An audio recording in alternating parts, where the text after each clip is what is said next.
El día de hoy vamos a informar al pueblo de México sobre el plan de reapertura en lo productivo, en lo social, en lo cultural, en lo económico, lo que se ha dado en llamar el regreso a la nueva normalidad.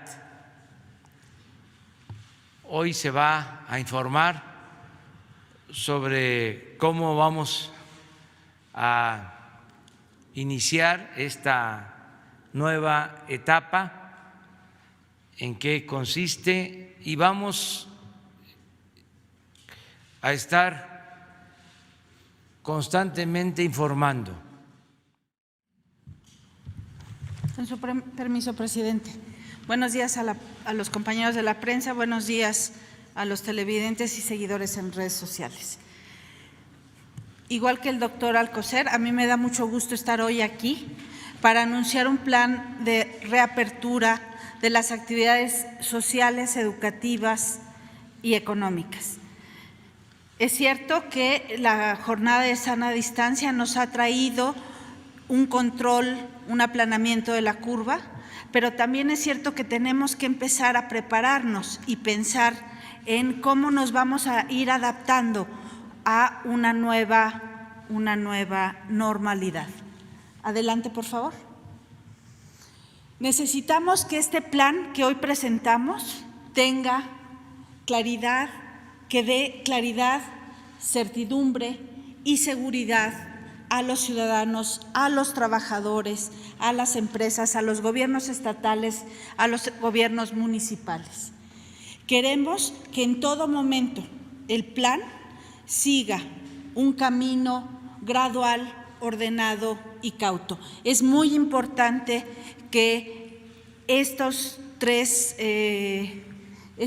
ideas de la gradualidad, de que sea ordenado y que sea cauto, son fundamentales para alcanzar los objetivos que nos hemos planteado.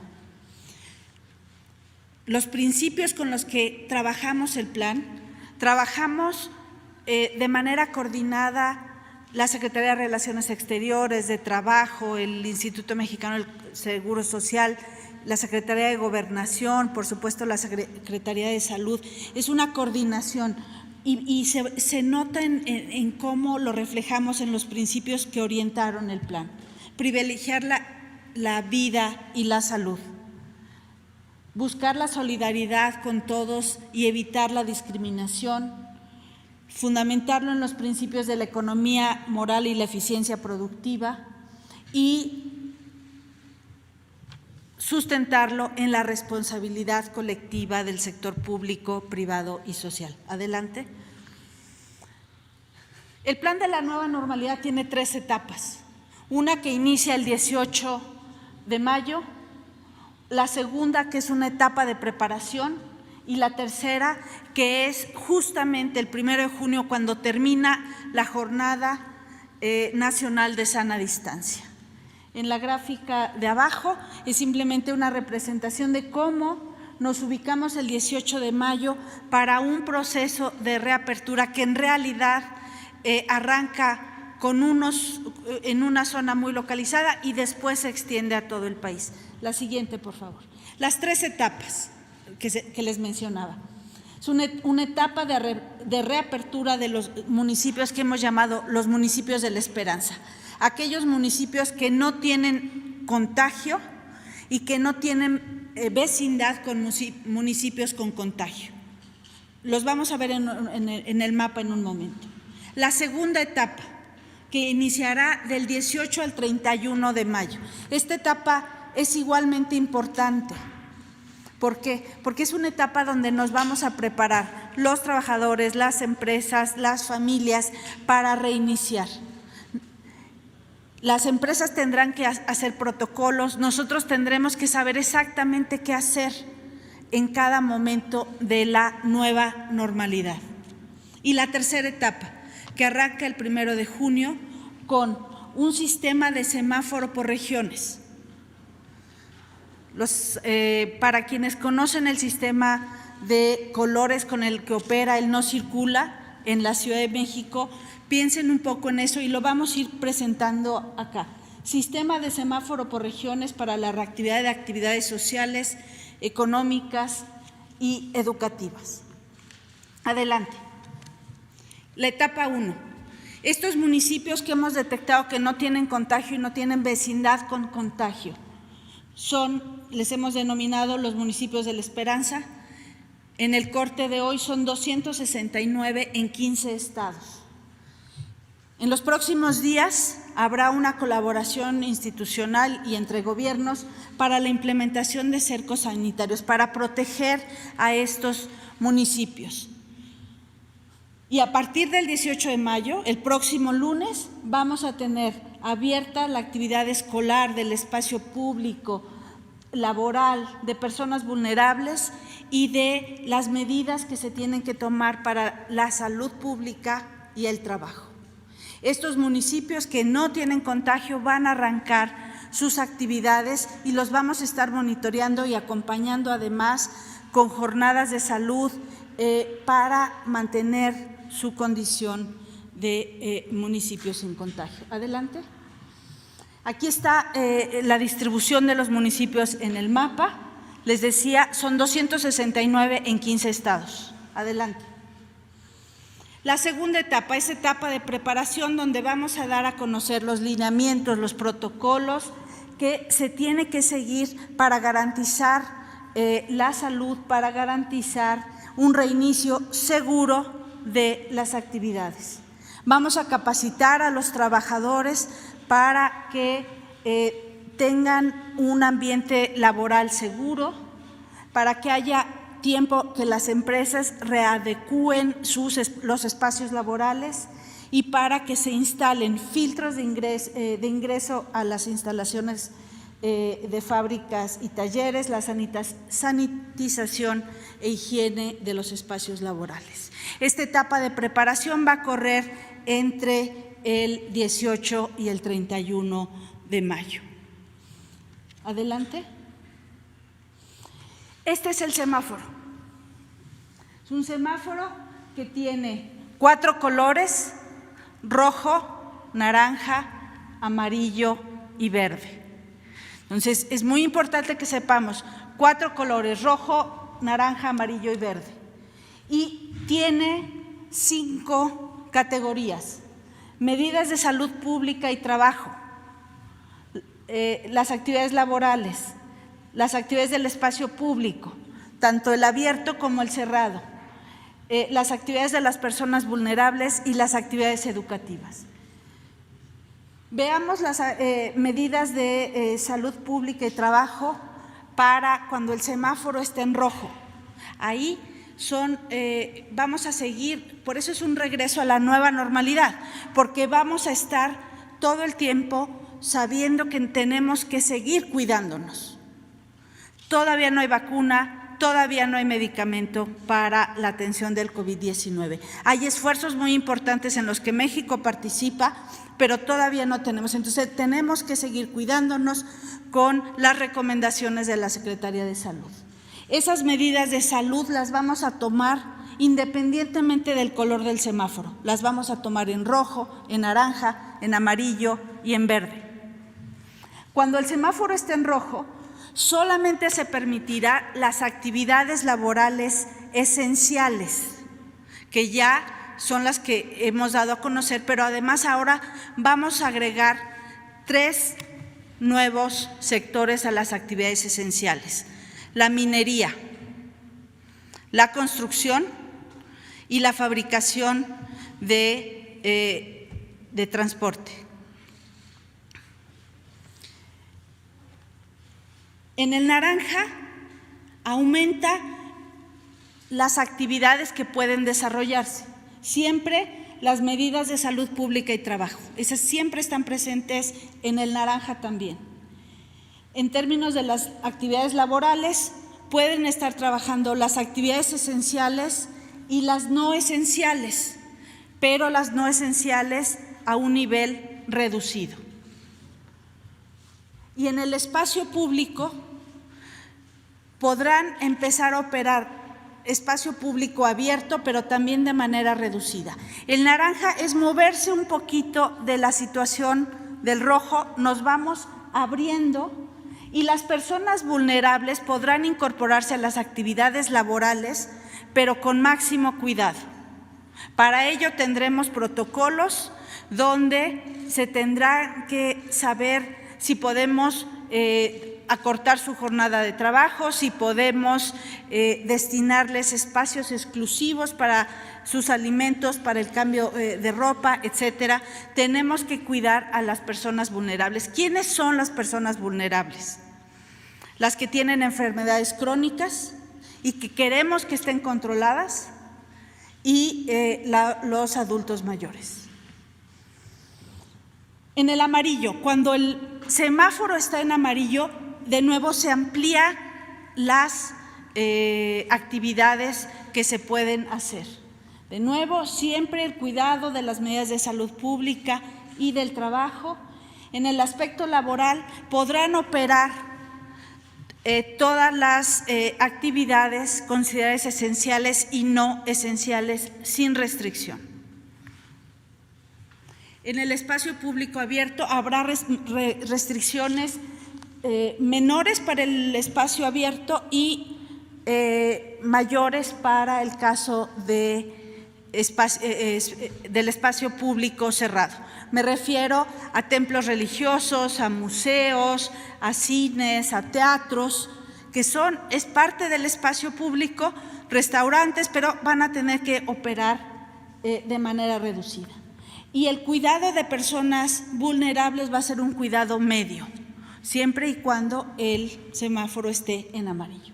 Y finalmente, cuando el semáforo esté en verde, cuando haya una región, un estado en verde, vean ustedes cómo se abren, se rellenan todos y cada uno de los cuadros del semáforo y no hay restricciones.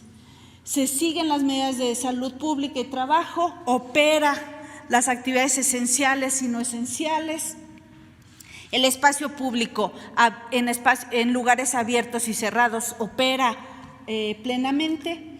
El cuidado de las personas vulnerables es un cuidado de control. Queremos que todas las personas con enfermedades crónicas tengan un seguimiento de su padecimiento. Es muy importante. Y finalmente, y muy importante, en el semáforo en verde se reactivan las actividades escolares. Este es el semáforo, lo vamos a estar presentando en este espacio, en los espacios de la conferencia del doctor López-Gatell, y vamos a estarle dando una gran publicidad. Estoy segura que nuestros compañeros de la prensa nos van a ayudar en eso. Es muy importante que sepamos qué hacer y qué no hacer dependiendo del color del semáforo. La Secretaría de Salud anunciará semanalmente qué estado está en qué color. Una vez que sepamos el color de nuestro estado, vamos al semáforo y sabemos que sí y que no.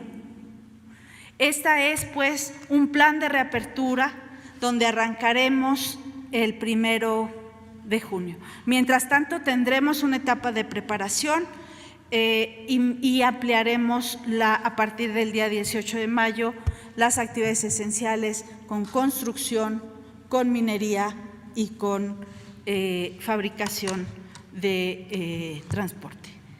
Eso es todo por mi parte. Les agradezco a todos. Muchas gracias.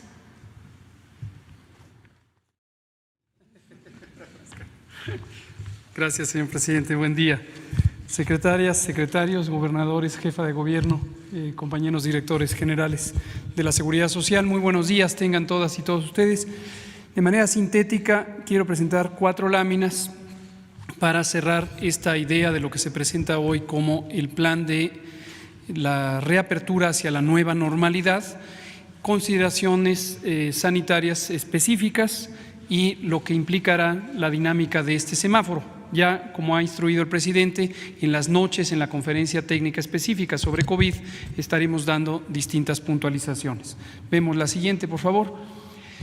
3 ideas fundamentales que me gustaría que toda la ciudadanía tenga presente. La primera es, en todo momento, desde la preparación, durante la pandemia y en este momento en que estamos proyectándonos ya hacia esta nueva normalidad, tenemos presentes 2 bienes públicos que tenemos que considerar en el correcto equilibrio, en el equilibrio óptimo.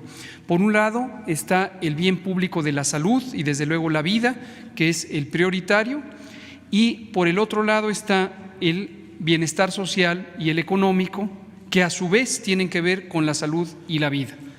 Pero encontrar el punto de equilibrio correcto requiere todos los días un ejercicio de reflexión cuidadosa, sustentada en evidencia y sustentada en un análisis técnico riguroso, con una visión multisectorial, como se puede apreciar de estos grupos de trabajo, en donde está involucrado todo el gobierno federal y en esencia todas las autoridades nacionales. Lo segundo es tener presente también que en esta materia, en una pandemia, se toman siempre decisiones en un contexto de incertidumbre. Es una enfermedad emergente, es una enfermedad que afectó a todo el mundo, nada está escrito como reglas fijas, en todo momento hay incertidumbre. Todos los países del mundo enfrentan la pregunta de si hay posibilidad de avanzar hacia la nueva normalidad, a qué velocidad y cuáles podrían ser las consecuencias. Y todos los países del mundo enfrentamos también el riesgo de que pudiera haber una reemergencia y por lo tanto la conciencia de que esto tiene que ser, como le señaló la secretaria Márquez, organizado, cauteloso y en todo momento bien cuidado. Y lo último es que el riesgo de un evento, en este caso de tener continuidad de la epidemia o de tener las consecuencias sociales y económicas que implica el confinamiento, la restricción de la movilidad pública. Hay que considerar varios componentes: la probabilidad de que ocurra un evento indeseado, el impacto que éste puede tener, pero también la vulnerabilidad social y la capacidad de recuperación de las poblaciones, la resiliencia. Y en este sentido, en la siguiente diapositiva podemos ver un mapa que es extraordinariamente importante para estas consideraciones y es el mapa de la vulnerabilidad social y económica de México, que ya mencionaba el secretario Moctezuma, esta desafortunada realidad que vive nuestro país, en donde las condiciones sociales, la distribución de la riqueza, la infraestructura básica, el acceso a los servicios diversos, no solamente de salud, tiene grandes diferenciales en el país. Y estos son elementos a considerar precisamente conforme se van estableciendo estos planes. En el penúltimo diapositiva vemos un mapa de lo que ilustra cuál será la mecánica de la semaforización de las regiones. Tengan presente que este es un mapa con el corte de información de ayer y este mapa cambia de manera dinámica, cambia en la medida en que cambia la epidemia y cambia la tendencia de aumento, estabilidad o descenso en los casos, las hospitalizaciones, las terapias intensivas, y esto se tiene que evaluar todos los días. Estaremos informando semanalmente, pero básicamente la lógica de este mapa, y aquí aprovecho para agradecer como siempre al CONACYT, al Consejo Nacional de Ciencia y Tecnología, a su directora general y a los grupos académicos de los centros públicos CONACYT y de la Universidad Nacional que acompañan la asesoría científica de estas políticas públicas. Tenemos en el color del territorio la situación de la epidemia en el momento actual y en unos triángulos y cuadros que se ven sobreimpuestos sobre el territorio de los estados la tendencia de la curva epidémica, si esta va para arriba, si esta está estable o va para abajo. Ilustrémoslo básicamente con 2 o 3 ejemplos. Veamos, por ejemplo, la Ciudad de México se encuentra con territorio rojo y un triángulo rojo hacia arriba que indica que todavía está en fase de ascenso y además está en un punto muy intenso de transmisión. Oaxaca, en cambio, está en un punto de estabilidad, tiene una transmisión estable, en general baja, y tiene una estabilidad también en la velocidad de cambio. En cambio, Quintana Roo, por ejemplo, donde está Cancún, uno de nuestros sitios turísticos más importantes, vemos que ya, aunque todavía existe intensidad de casos, están todavía ocupadas importantemente las unidades de salud, ya se muestra una tendencia a la baja. Lo que es esperable es que en algunos pocos días o semanas vamos a tener una reducción muy sustancial de la carga de enfermedad en este estado. Y el último mapa es para ilustrar la granularidad, la precisión que requerimos para este análisis que hacemos rutinariamente, y es el mapa municipal. Este es un mapa de acceso público, ustedes lo pueden consultar precisamente gracias a los mecanismos de divulgación que nos ha permitido CONACYT. Y este mapa identifica la diversidad municipal y, como pueden ver, una gran cantidad del territorio se encuentra sin casos, y esto nos permite, y con esto cierro, levantar o suspender las medidas de alcance nacional, y ahora tendrán que ser focalizadas de acuerdo a la intensidad de la transmisión, el riesgo y las capacidades de resolución de cada entidad federativa y en su momento también de cada municipio. Entonces, que quede muy claro esto: al levantar las medidas sanitarias nacionales no quiere decir que se quitan las medidas de mitigación de esta epidemia, lo que quiere decir es que quedan debajo y estarán dinámicamente adaptándose de acuerdo a la realidad epidemiológica, la vulnerabilidad y la capacidad resolutiva de los estados y de los municipios. Obviamente con la tutela, la tutoría, el asesoramiento de la Autoridad Sanitaria Nacional, como corresponde y se establece claramente en las leyes mexicanas. Muchas gracias, presidente.